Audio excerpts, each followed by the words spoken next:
I have the pleasure today of being joined by Jakob Stausholm, CEO of Rio Tinto Group.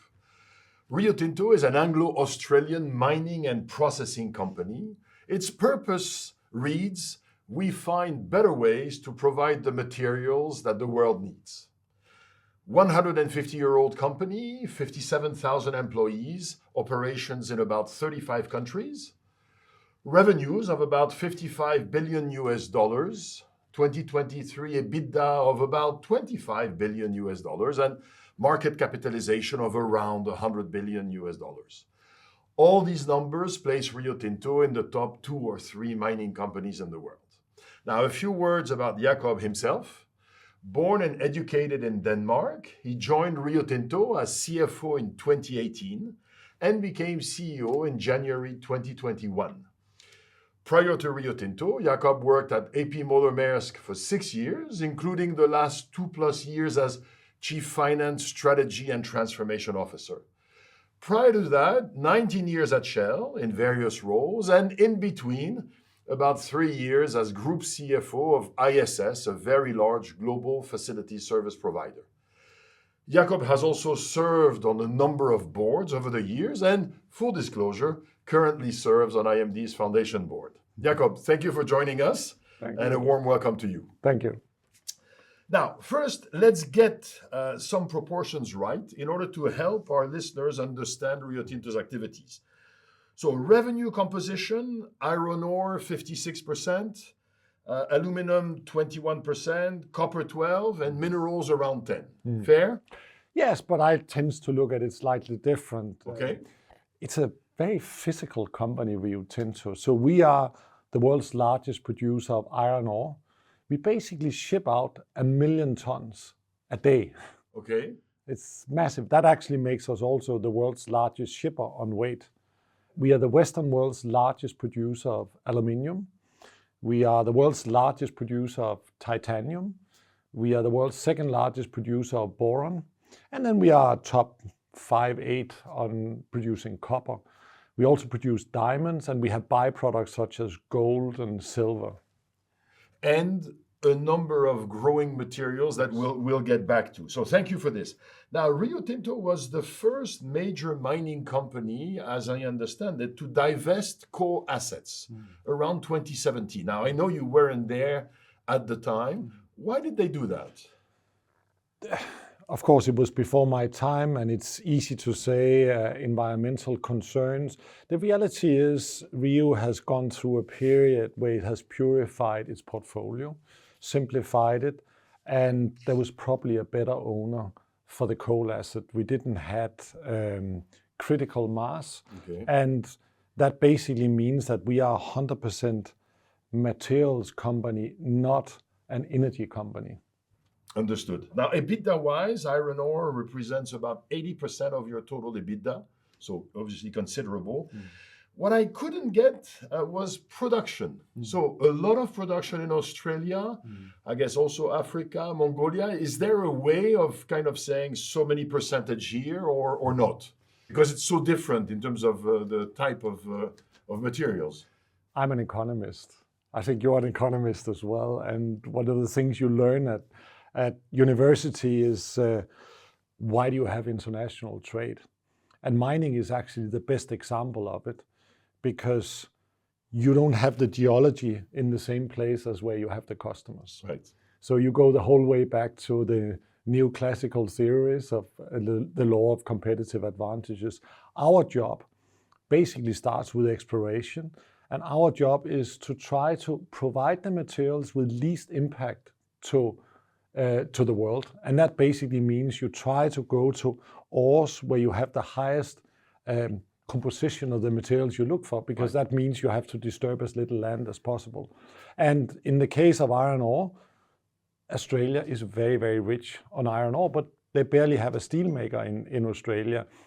Almost 60% of the world's steel mills are in China, and therefore there is a big trade of iron ore going from Australia to China. And now, actually, that was my next question, that in terms of selling to, I think China represents about 60% of your revenues, North America 17%, and then obviously the rest distributed. So let me start with this obvious question. China's extraordinary economic development over the last few decades obviously has been a boon for mining companies like Rio Tinto, and including and especially, as you just mentioned, in terms of iron ore, because China produces over 1 billion tons of steel a year, which is roughly about 50% of the world's output. Now, after many years of substantial growth, China's economy faces a number of headwinds. Of course, one of them is its property sector, which is really suffering. Now, we could say, well, but on the electric vehicle side and on the wind turbines, they're incredibly successful. True, except many parts of the world are increasingly putting tariffs on Chinese goods and saying, look, you guys have excess capacity, don't dump it here. And three, obviously, there's dark clouds on the geopolitical side. How do you see this situation evolving? Yeah, that was a long question. And the first part of it is we just have to remind ourselves that, yes, there was a time where China was growing 10% a year, but it still grows 5% a year and is now a very, very big economy. And the 5% on a very big economy is an awful lot. And right now, temporarily, they have challenges in the property sector, that's correct. But their manufacturing sector is still growing a lot. And you're right, you see more and more in the West that the West wants to come back. In many places, the unintended consequence of globalization has been a deindustrialization in the West. And you have seen a number of policies, most notable the IRA in the US, that should try to get back blue-collar workers to where the consumer is. But I have to say to you, the impact is still very difficult to see. It still looks like manufacturing is moving not just to China, but to a number of Asian countries. And you see more growth in Asia than you see in Europe. And well, you see growth in the US, but that's more kind of in the tech space, etc. So that is the world we are facing. If you think about Rio Tinto, our customers is not the final consumer, it's industry, it's manufacturing. So we serve manufacturing where manufacturing is. And your point, if I understand correctly, is you're saying there's a lot of anti-China rhetoric, but in practice, so far, they still manufacture a lot of the stuff that we consume, including on the EV and wind turbines. The thing we need to recognize is that China is also taking a leading role in addressing climate change. There's no one who is building more renewable energy, who's building more EVs, who is expanding its transmission lines, because fundamentally addressing climate change is about electrifying society. And that is a very physical transition. And that means that the demand for materials in China is high. And if the rest of the world was pushing us hard ahead with addressing climate change, there will be even more demand for our products. And that's another aspect of your answer. You're saying, and if indeed in the US or in Europe, these technologies pick up, we'll be very happy to supply them there. Okay, very fair. So from your perspective, China, Europe, US, you're saying, look, we supply things that manufacturers need, including aspects related to climate challenges. And so from your perspective, the demand is looking very good. It's looking good. I mean, it's always a little bit, you can always want to have it a little bit better, but actually it's looking quite good. And just on the geopolitical side, we are a global company. It doesn't mean that we don't take positions. We don't serve Russia. We condemn the war in Ukraine, but we are a global company and we are trying to provide the materials needed. Maybe you see lower growth in steel now, but then you see pickup in aluminium, copper, and battery materials that are needed for the energy transition. I have a question on price volatility, because one of the characteristics of your industry, of course, is that prices are relatively volatile. I understand what this means in terms of revenue variability. I even understand what it means potentially in terms of strategic portfolio alignment. What I don't really know is, how does this affect this price variability? Does it affect daily functioning of the company? So are there things that you have to adjust because of the prices, or is price something that, basically ends up affecting revenues and profits, but by and large don't change much in what we do? It does and it doesn't. Because what we have focused on in all our 150 years is to operate major assets on the low end of the cost curve. Okay. And that means that we as Rio Tinto, we can take a long-term view. I'm not too interested in what the price is today. I'm interested in having a good feel for what would the average price be over the next decade. But of course, there are others who are operating at the marginal cost, and they sometimes have to close production. Understood. But we are really a long-term company. And one of the aspects that enables this long-term perspective is you've managed to have relatively good positioning in terms of the cost versus competition. And so even when the prices go down, they're still higher than your marginal cost. Now, Jakob, you took the helm of the company in 2021. The situation was challenging because your predecessor had to step down in a media storm. I think it's how we call this, following the Aboriginal community's outrage over the destruction of ancient sacred sites. So I was new to the company as CFO, and I felt that I have joined an amazing company, but we had lost it and we got it wrong. So I raised my hand and offered myself, and after due selection, the chairman one day called me. He was under lockdown and called me and saying, well, you're now the CEO of the company. And there's no manual for that. But I decided to do three things up front. First of all, this was not just a change of CEO. It was a big change of both management and of the board. Okay. So the first thing I had was I really spent the first few weeks with headhunters and people who could help and support and advise me to select a new management team. Some people moved to new responsibilities, but everyone was basically new in position. A team of 11 people in my executive team. I got that appointed within 3 weeks. I then also realized that we had a big issue in Western Australia and it was locked down. So I said, I better get to the heart of the crisis. So I went to Western Australia, took my 2 weeks in hotel quarantine at that stage, and went and saw the traditional owners of the land where we have failed to live up to expectations.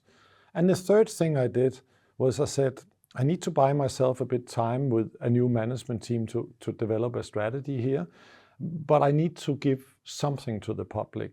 So I laid out 4 objectives for the company. First of all, we have to be the best operator. That's the DNA of Rio Tinto. We have lost something, so we got to find a way to get back to that.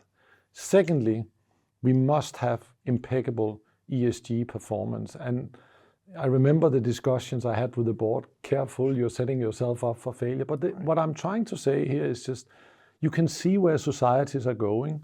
You want to be a step ahead rather than a step behind. Thirdly, as I've just said before, we are a long-term company. We need to think about not what the world needs today, but what the world needs in 1 decade, in 2 decades' time.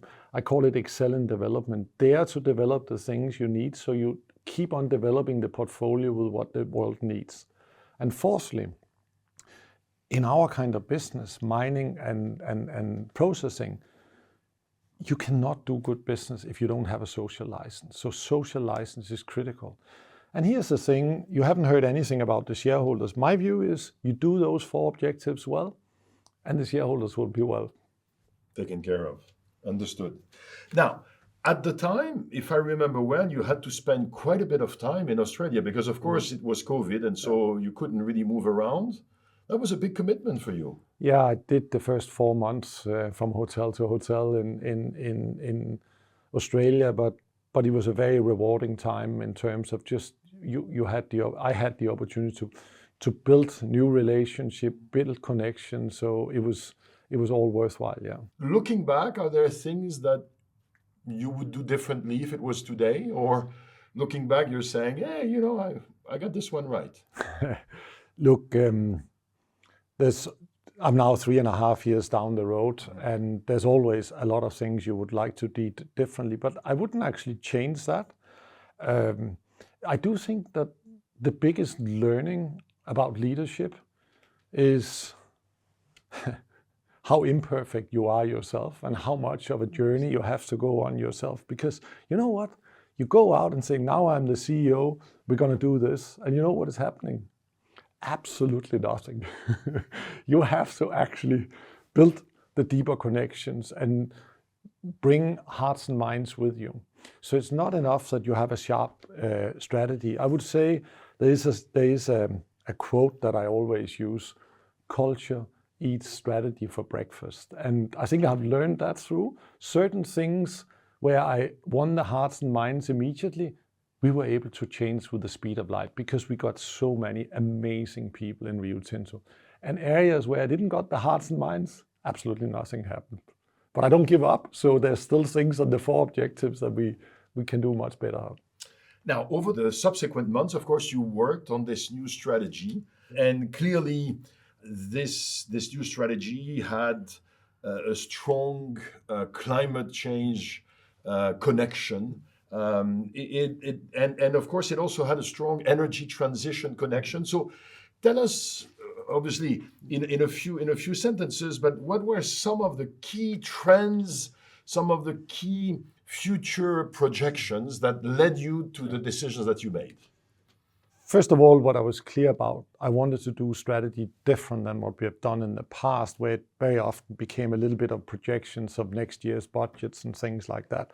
So in fact, I took the executive team down here to Lausanne at IMD, and we spent a week where we kind of much more looked at this future back and trying to say, how will the world look like a decade or 2 decades out, and then work ourselves backwards. How can we be most relevant?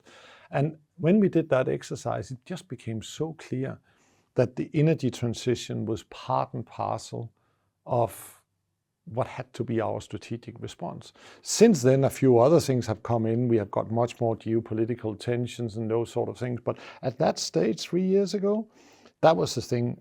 And the beauty for Rio Tinto, opposite to some other companies, it's actually both a challenge and an opportunity. And I would argue the opportunity is much bigger than the challenge. The challenge is that we have a big CO2 footprint, and we have to address that.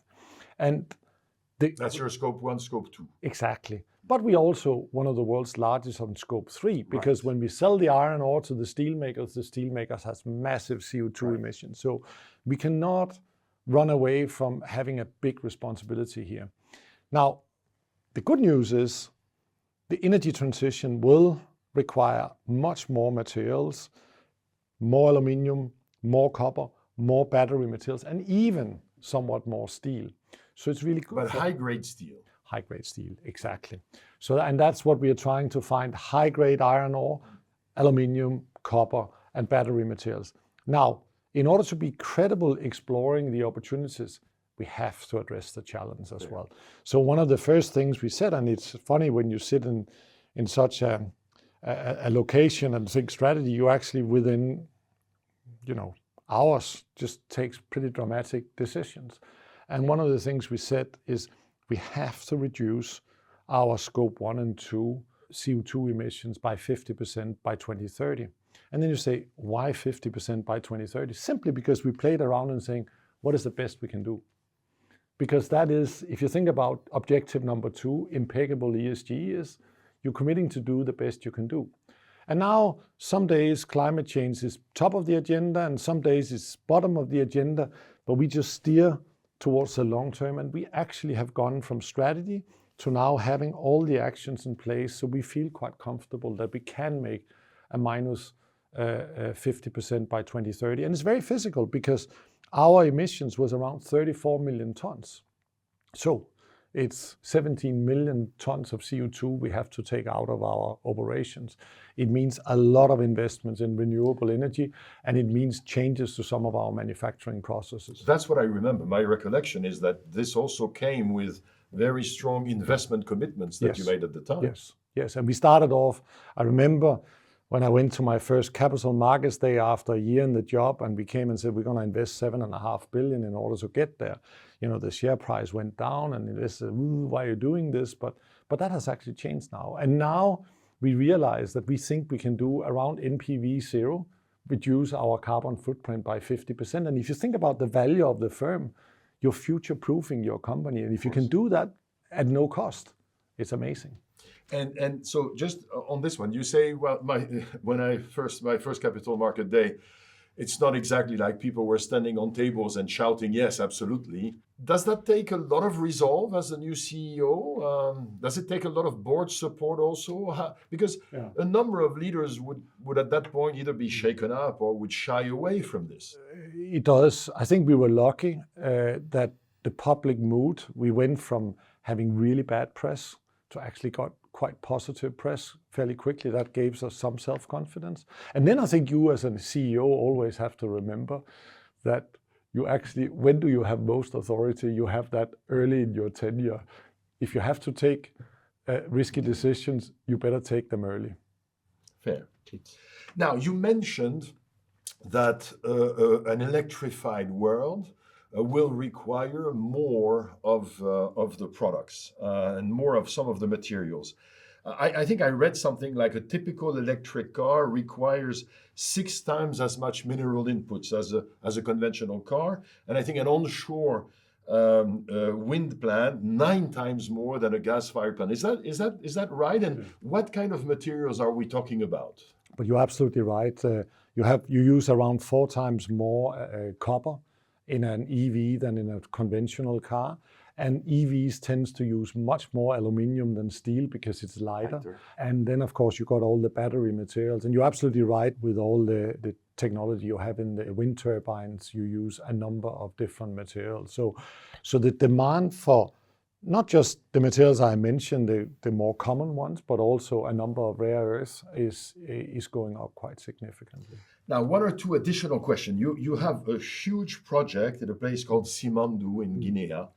And my understanding is that one of the reasons why this is an important project is because indeed it involves high-grade steel, which enables, if I understand correctly, a different kind of process for steel makers, which is a lot less carbon intensive. Is that fair? Absolutely. But you know, the Simandou deposit was discovered back in '95, where that was not so much the discussion. The problem is it was far into Africa, 650 kilometers away from a port. So to build that infrastructure and to build it in a responsible way is no easy thing.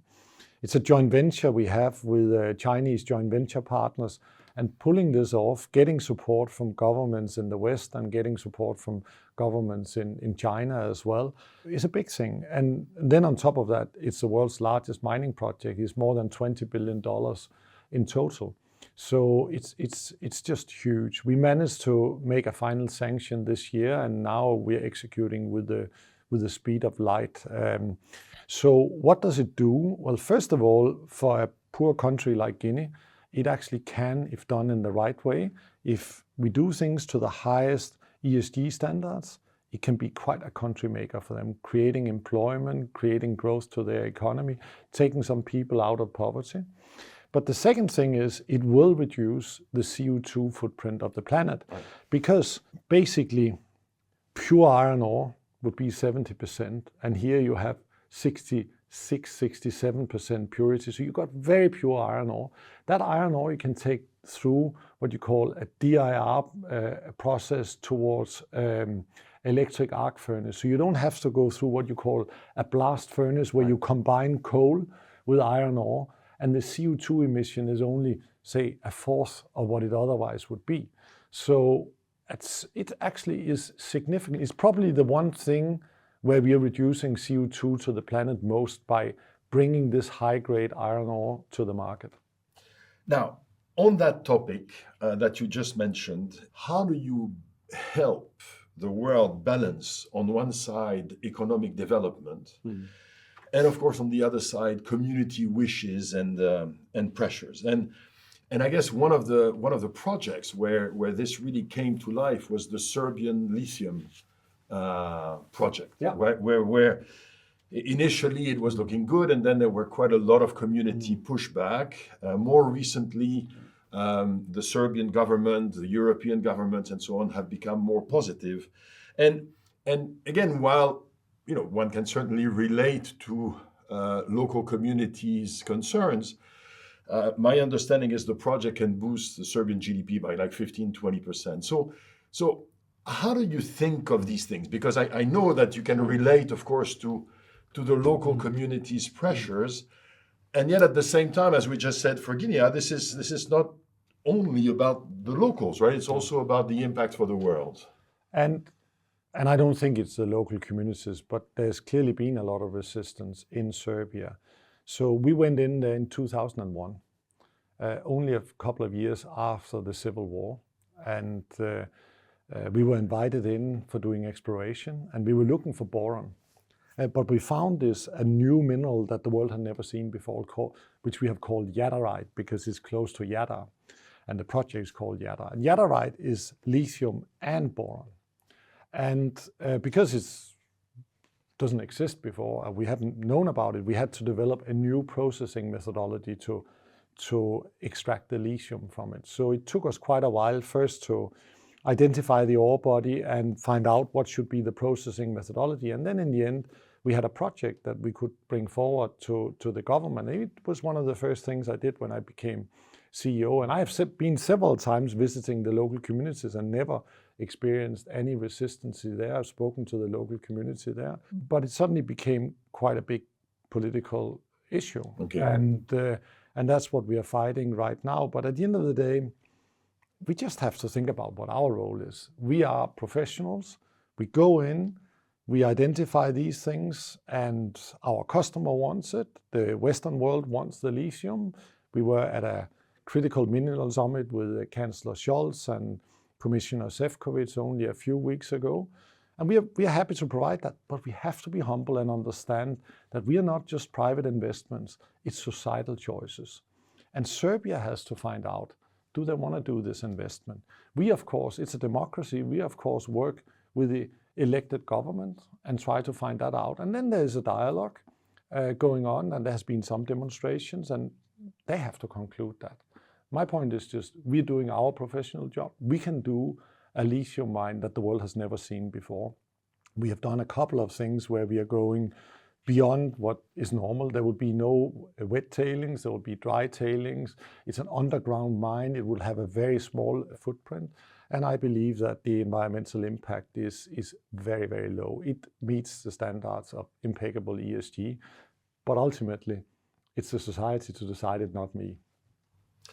Now, speaking of lithium, I noticed that you've been backing up a startup that is working on a different extraction efficiency method. And I thought that was interesting, right? Because again, when we think of a mining company, you don't necessarily from the outside think of you doing corporate venturing and partnering. Tell us about some of this research that indeed is going on.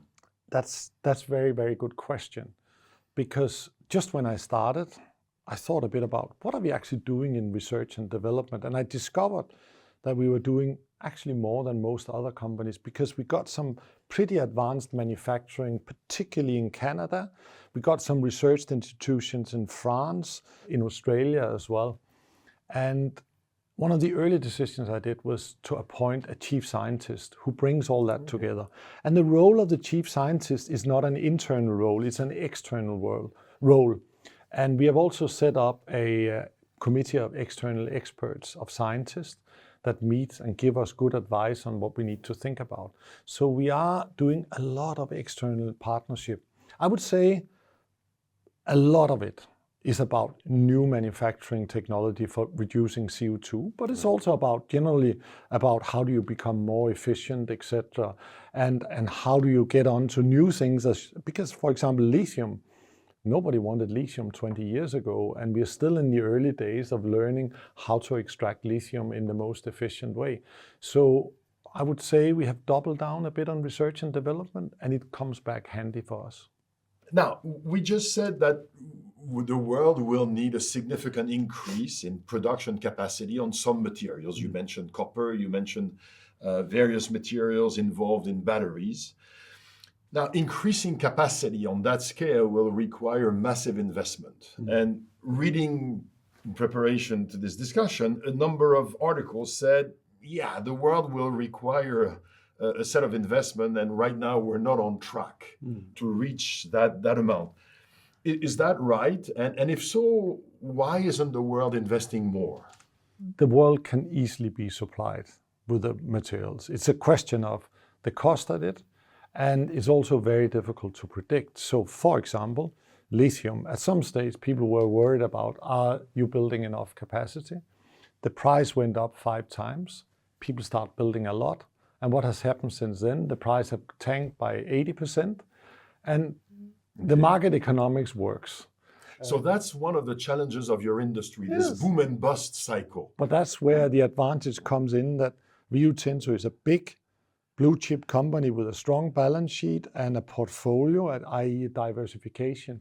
We can take a long-term view. Okay. And so one of the challenges is others will struggle more with price drops, and so they will be more hesitant to make the investments. Yeah, but the world will be supplied with the materials that's needed. The problem is just, if, for example, on EVs, everybody thought that EVs would just boom. True. Now, I have no doubts that the future will be EVs because they're just becoming better cars. But how fast that transition will happen is very difficult to anticipate. How much of a challenge is this for you, for example, in terms of your board and shareholders, this long-term perspective? What you just said triggers a thought. I was on the board of a listed company for 6 years, and indeed, one of the challenges we had as a board was to try to understand how long ahead of the curve will we have to be. You know, my dad was right on many things 20 years before the world.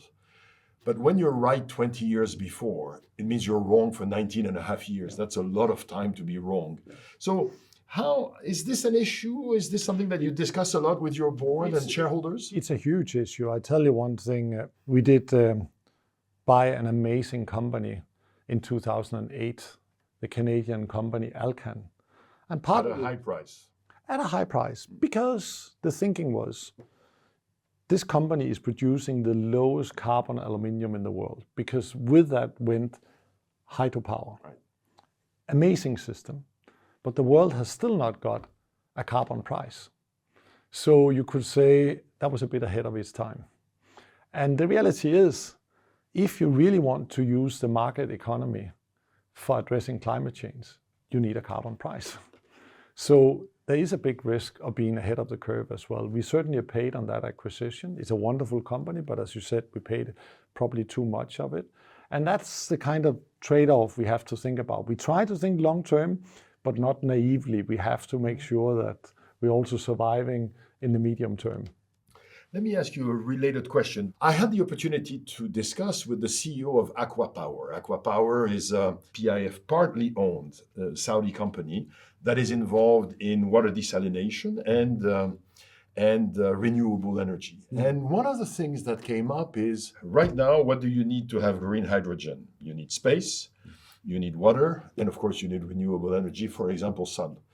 As it turns out, the Saudis have a lot of space, they obviously have a lot of sun, and because they're very good at water desalination in a relatively efficient and environmentally sustainable way, they have water. And so the idea is they will export green hydrogen, but exporting green hydrogen may not be as simple as exporting hydrocarbons. So one of the questions is, will we see a movement of some of these hard-to-abate industries, aluminum production, steel production? Will we see a number of companies moving production capacity to the Gulf because the energy competitive advantage is so high? It's a very good question. And to a certain extent, I would say yes. But I do need to warn you a little bit here that yes, there's a lot of space and there's a lot of sun, but you need enormous amount of renewable energy in order to supply manufacturing. Okay. And if you want steel mills and aluminium smelters, you need gigantic amounts. I give you one example. Right now, we have an aluminium smelter in Gladstone in Queensland in Australia that we are trying to decarbonize. And we have already underwritten the development of Australia's biggest wind farm and Australia's biggest solar farm. We're only halfway. And on top of that, we need to firm the power with batteries and in the end, probably a little bit of gas peaker as well. just for one aluminium smelter, you need so much energy. Another example, we just renewed our contract in New Zealand. We have one aluminium smelter and it consumes 40% of the electricity on the South Island. So I think the thing is that things doesn't add up. People are saying, everybody, every company, every country has basically the target of being net zero by 2050. But you can only do that if you have enough renewable energy. And it's not that easy to get renewable at scale. You need permissions and you need the land, and it also costs quite a lot of money, etc. Right now, the world is not on track to it. China says 2060, but they are actually the ones who makes the big investments in renewable energy. Because it's all very good that we say we want to use hydrogen or we want an EV, but if the source is not renewable energy, we have not solved the problem. And quite frankly, when you look at scenarios, particularly if people are not prepared to use nuclear energy, it's very difficult to see that there will be enough non-CO2 emitting energy. Because the problem we have with 8 billion people on the planet is no one is prepared to use less energy. Now, on a personal level, you've had a very interesting trajectory. You started out in finance and then broadened your portfolio to also strategy and transformation. And of course, now you're CEO of this large organization. To what extent has this largely financial background helped you to be the CEO that you are today? And maybe are there aspects of your previous reflexes that you have to be mindful of and moderate in your new role? Yeah, I have actually felt has been very easy for a couple of reasons. I've been a CFO for around 25 years, so I feel I have outlived that dream. Okay. And it's been wonderful. But somehow I really enjoy the freedom of the new role I've got. And because I've been quite trained with numbers, I find it quite easy. I don't need to spend much time on it. Okay. So that's an asset. I really just let go on the CFO part. I have a really good CFO and I don't try to mess around in that area. I spend my energy elsewhere. And it's actually been personally quite rewarding. Now, Shell, AP Moller-Maersk, Rio Tinto, all strong asset-intensive businesses, obviously with a strong global footprint. Yeah. Is that a coincidence or is that a reflection of your own interest/passion? I think it's too easy to say it's my own interest. It is my own interest, but at the end of the day, I've had to be elected every time. And I suppose the reason why I was selected as CFO to Rio Tinto with no mining background was I said, well, actually, he has spent 25 years in extractive businesses, and that makes it a little bit easier to get into it. Now, we've mentioned earlier the media scrutiny and the pushback that you're often getting from communities and NGOs. And one of the things that I didn't mention until now, but I can mention is, as it happens, you and I have known one another for roughly 25 years. So I've often thought of you in this context of this new job, and I've asked myself, how would I react if I was in Jakob's shoes? And I imagine that I might sometimes feel a little bit unfairly treated. I think I might think sometimes, you guys are so hypocritical. The reality is you need what we do. But even though you need what we do, you're pretending that you want us to do less, and you're giving us grief. Do you sometimes feel, or are you sometimes tempted to feel a little bit victimized and unfairly treated? Very, very seldom. And I do quite a lot directly with civil society, with NGOs. And I think actually very often our agenda is 80% aligned. And the trick is just, first of all, build a relationship. And secondly, try to find out where do we have common objectives and where do we have opposite objectives. And I have no problems agreeing to disagree, but where we have common objectives, we can actually help each other. Climate change, we clearly take a lead here, and the NGOs likes that. So they work with us and we try to push things forward. And that's how I work with NGOs, but it's not different from how you work with governments. We always work with the democratically elected government of a country, and it's not that we kind of agree with everything that they are doing in terms of how they're treating us, but there's always things we can work together on, and then we can express to each other where we have different opinions. Do you have to talk to yourself sometimes on this front? Do you have to remind yourself they're doing their best, their perceptions are legitimate and so on? So how much self-talk is there in terms of remaining compassionate? Because clearly at the heart of this is compassion, where compassion doesn't mean I want to give you everything you want, but I do approach this discussion with a positive attitude. I don't know whether I need to talk to myself, but I need to keep on working and developing myself. So you rightly said we have known each other for almost 25 years. I came to IMD the first time in, I think, 2004 or 5. And I had a lecture by Professor George Kohlreiser. And he talked about a lot of things about relationships, about compassion, about empathy. And the only thing I could conclude was that I didn't understood all of it. The best thing he told me was it can be learned. And that's a big responsibility for leaders to keep on trying to become better, because, it's a privileged position, and therefore you ought to do the best you can be and ought to be the best you can be. And for me, it's just been a continuous development. And I do think that it's actually quite rewarding the more you can use the compassion and empathy to try to understand somebody else and what they're trying to achieve. And it's actually when you do that, that you very often also can get the best things out for your own company. I guess what I'm hearing is I've worked on this notion of how can I better connect with people, develop stronger relationships, and maintain compassion. But this is something that you've done consciously. Oh, very much so. And also knowing my own limitations, probably from a low starting point. Maybe some people are born as perfect leaders. I'm not born as a perfect leader, but you can actually learn an awful lot. And when I took over as CEO, one of the early things after setting the top team was I also appointed a wider leadership team over my top 100 people. And I said, all of you have to go through leadership training, a very personal thing. How can you lead others if you can't lead yourself? How can you lead yourself if you don't know yourself? But I can't do these things if I'm not prepared to take the medicine myself. Now, you're the CEO of an organization that operates 24/365, literally, with a strong media and geopolitical exposure. Clearly, this is a stressful and demanding job. And yet, again, knowing you for 25 years, I've never seen you as professionally fulfilled and also looking as happy as I have seen you over the last 3 years. And so I guess my first question is why? What's great about this job? And then I'll ask you about how you manage the demands. But first, what's great about this job? You mentioned the freedom, but the freedom is very relative, right? Your agenda is probably already booked for like the next year and a half. So what is so great about this job?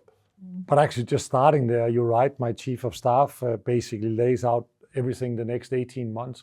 And that takes stress out of the system, because if you every week has to juggle everything around, that's quite stressful. You don't get stress from what you do, you get stress from what you don't get done. And you need to organize your life so it works. I think it's been good. I was 52 years old when I was appointed CEO. I probably would have liked to have been CEO when I was 40, but I think I can see today that I was probably not ready for it. Also, from a personal point of view, my kids have grown up, and sometimes my wife travels with me. You need to organize your life. I cannot see how I could do this traveling job if I had young teenagers, for example. So it came at the right time for me. And then I do an awful lot of travel, but I try to do just a few rules of getting your sleep, doing exercises. And if you take a little bit care of yourself, you're just better. All this government discussions, NGOs, that's a lot of stakeholder management. Jakob, you grew up as a CFO. CFOs are not necessarily like stakeholder managers par excellence.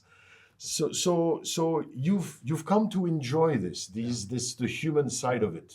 And the reality is I didn't know. I wasn't educated for it. I had to go into a crisis. I went and I met the Aboriginal tribe, and I didn't have a playbook, I didn't have the experience, but ultimately it comes down to we're all just human beings, and how do we connect, and how do we express sympathy, and how do we understand each other. And I have learned that it actually gives me an awful lot of energy. I enjoy that part of the work. Wonderful. One last question. As you know, I recently stepped down from my president position. The board and I had discussed the timing, and we managed to produce what I think is a harmonious and hopefully also a performance-enhancing transition with my successor. Now, having just discussed how happy you are in your position, as I was again preparing for today's discussion, I noticed a number of articles where the media is already starting to speculate on possible successors and evoking some names and possible time frames. Is that something that you think about, your succession, preparing successors, or are you too busy to think about this? Absolutely. I mean, when I was interviewed by the board, I said that succession planning starts day one. And I think I have an incredible team. And my job is not to select my successor, but my job is to provide the board with as many potential successors within the company as possible. So that's the one side of the story. It starts with day one. The other side of the story is it's a long-term company. Just changing CEO every year is not the best strategy, and I'm in for the longer term. But it's of course not in my hands to decide when I should be retiring. But I'm committed to stay for a period where you can see that certain things has been achieved. So retirement is not on my mind, but developing successors is every day on my mind. And that's possible, to be on one side entirely committed to the job that we're doing, but also entirely committed to making sure that a few years from now there'll be some successes. Absolutely. Jakob, thank you so very much for your time. Also, thank you for your candor, and best wishes of continued success to you and to Rio Tinto. Thank you, and thank you to you.